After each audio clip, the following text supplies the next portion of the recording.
Mark here. Okay, we're back with the Jeep Wrangler. We're going to be doing the other side. It's a few days after the previous video. And hopefully with a haircut we can do a little bit faster job than what we did on the other side. So we're going to do a lot more time lapse on this side since it's essentially a repeat of the other side, but we will be stopping once in a while if there's some questions from the photographer, who is actually the owner of the Jeep. So we're trying to make these videos so that people that have just a basic familiarity with Jeeps and mechanical items can at least understand what the process is, even if they're not going to do it themselves. And if you haven't done it before, then this is a good guide for you to be walked through all the different steps. That's why we're doing it very incrementally, and we're trying to keep the video short at about 5 minutes or so. That helps us with our video processing and our uploading with the level of our current technology with YouTube videos. So come along. If you have any questions, put them in the comments section, and if you have any corrections, we're happy to include those as well as give you credit. So we're always trying to make sure that we have the latest, greatest information on the subject that we're working on. So come along. Thanks.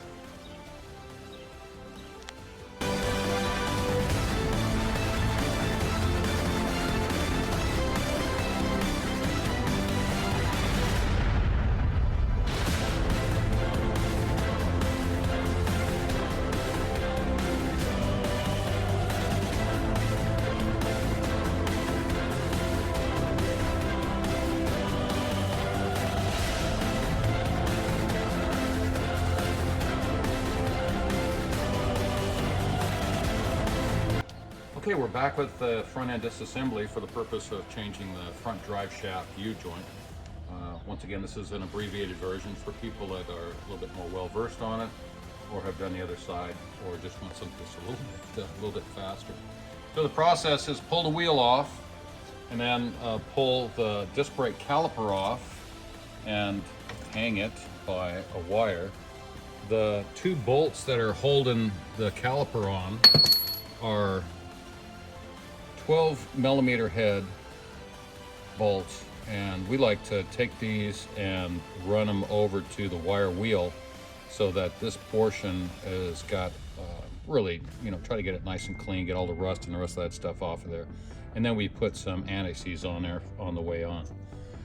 The other thing that comes off after that, after the caliper is off, is the disc brake rotor, and that's not really a big issue. After the caliper's off, it just comes right off, boink. After that, it's the 3 bolts in the back that hold the rotor on, and there, 1, 2, and then 3 at the top. Those are held on with a 13 millimeter 12-point socket, or 12-point bolt. So you can see this, the head is set up for a 12-point, so you're not going to be able to use the standard 6-point socket. Once again, 13 millimeter, 12-point. Now this part from here on sticks out and is exposed to the weather, so we like to brush that off while we're backing this off.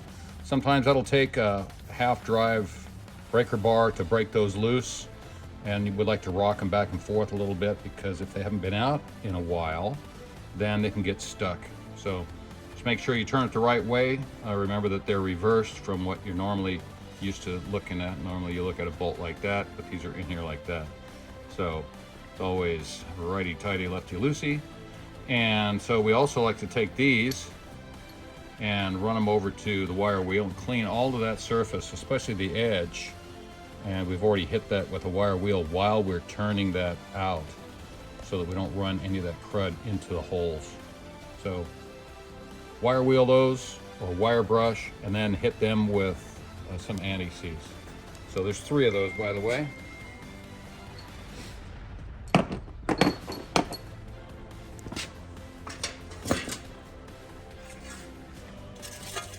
This is the hub that that goes on there that we took off, and this is where the 3 bolts hook on, 1, 2, and then the third one down at the bottom. So one thing to note on this is that these front wheel bearings are sealed. They don't have a way to disassemble them without actually just replacing them. And so you want to check these, make sure that they're good and they smooth, you know, they're nice and smooth. Unless you see any metal shavings around here, they're going to be pretty much good to go. There's no way to really grease them. There's no Zerk fitting on here, but you can also see the spline on the inside that matches with the spline on the drive shaft. So put that aside. This is the shorter drive shaft that goes in there. Wait, it's shorter? It's shorter on the driver's side than it is on the passenger side. Why? Because the differential is a little bit to the left of center on the 4-wheel drive up front. So in the back, you've got your differential right there in the center, but since you have a 4-wheel drive, you've got a transfer case, and the front drive shaft, or the front pumpkin, as you can see, is a little bit to the left of the driver's side. So you can have a shorter drive shaft on the driver's side. Okay, we're back with our front U-joint inspection and replacement. Now this side did not show any severe movement like on the other. There is a feeling when I go back and forth that there's some roughness in there. Anyway, this one would still go for a while longer, but since we're in the mode of replacing U-joints, we're gonna go ahead and replace this side also. So you can see the spline. This is what locks into that hub, and then there's the threads that that nut holds on. Looking at this, wonder if that's what's on the other side. I noticed that's a flat spot. Anyway, the other thing that I wanted to point out is on this other side here. This is the more the inboard side. On the other side, I was concerned about this little lip here where my thumbnail can catch on that. And a lot of times if you have a bearing surface and there's going to be some wear on this, if you can catch your fingernail on that, then that's usually an indication that there's excessive wear on the shaft. But that was incorrect. This is not even a bearing surface. The bearing is inside the pumpkin, inside the front differential. And this surface here on the drive shaft is actually just a machine surface so that the oil seal can have something nice and smooth to ride on instead of this rougher surface.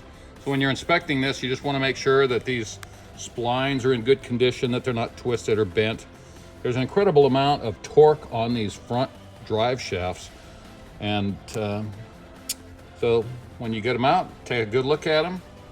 And then we're going to take this over to the bench. So what I wanted to show on this one, similar to what we had on the other side, this one has a small retainer inside here, and I believe that's to keep the axle elevated as you're inserting it. So we will retain that and reuse it.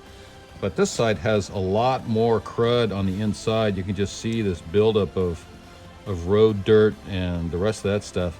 So we're going to vacuum all that out. The danger is if you're putting the axle back in, that it will drop into this and pick up some of that and then shove it into the differential. Now, one thing of note with these front differentials is that they are dry, unlike the rear differential. A rear differential will have 90 weight gear oil all the way out to the edge, and they'll have a bearing and a seal there to hold that in. In this particular case, with the front drive shaft, it's just this center differential that's got the oil in it, and then there's a seal that's about this position on the inside. So other than that, we are going to clean that all up, make sure that that's all vacuumed out, and then start working on those U-joints.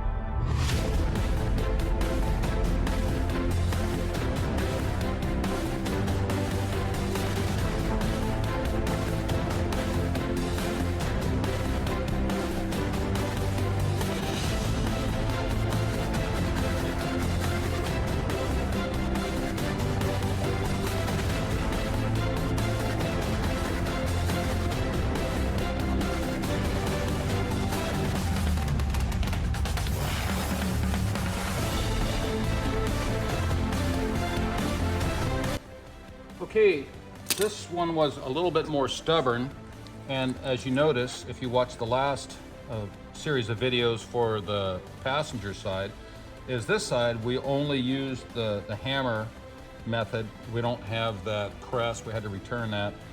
It's been a few days. So we did have to apply some heat to it, but this is kind of rusted a little bit, so it doesn't really surprise me. As long as you're not putting too much heat on this, some gentle heat, it should be okay. One of these,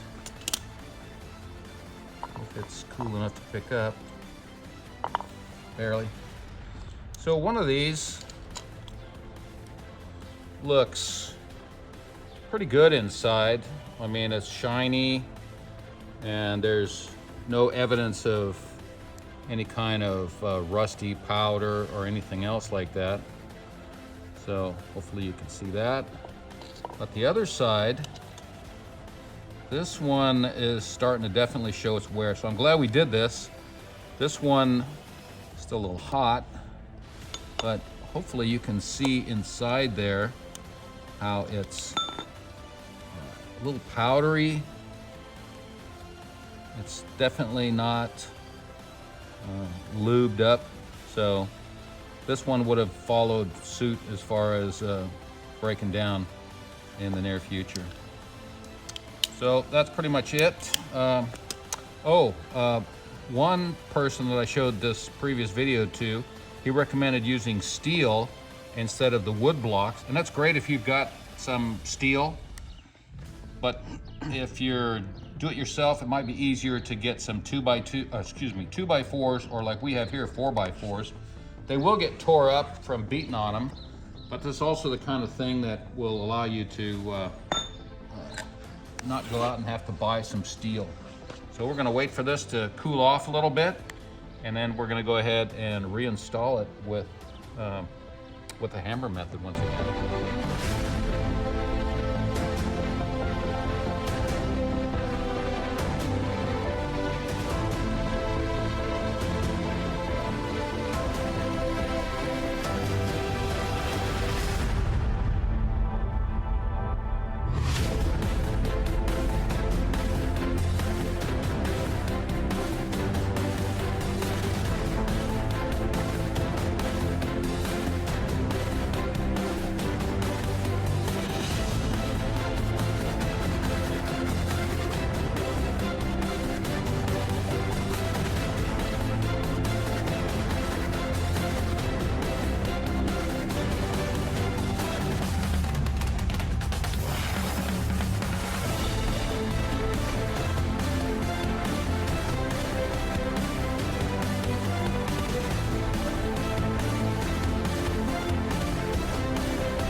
Okay, so just a review of what we did and some of the precautions.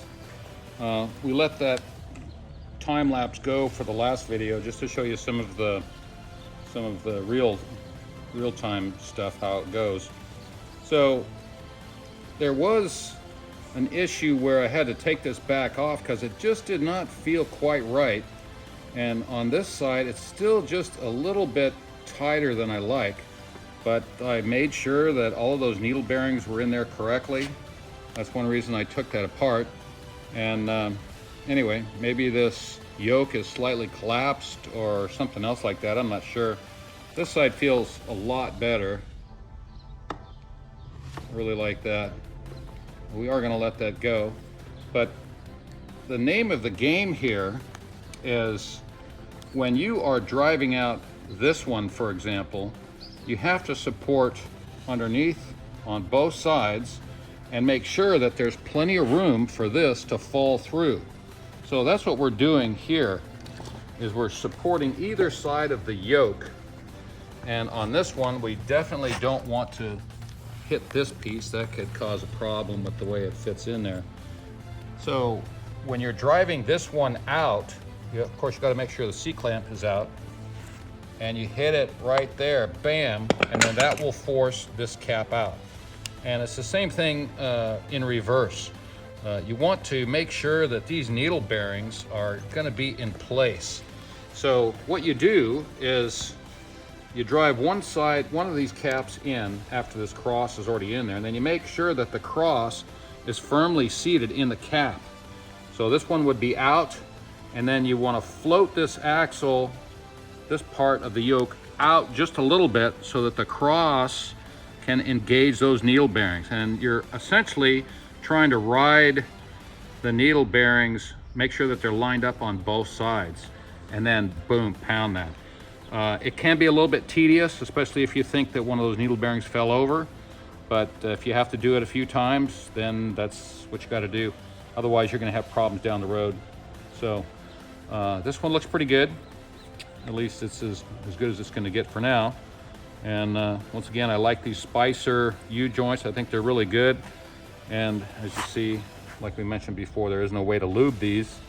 So I believe that the reason that is because that would create a fracture point. So this one's ready to go back in. We're going to go ahead and hit the time lapse. One other thing is we want to put a little bit of grease on this surface here so that that seal can make sure and get a good chance of not leaking. So it's good preventative maintenance. So back to time lapse and put this back together, okay?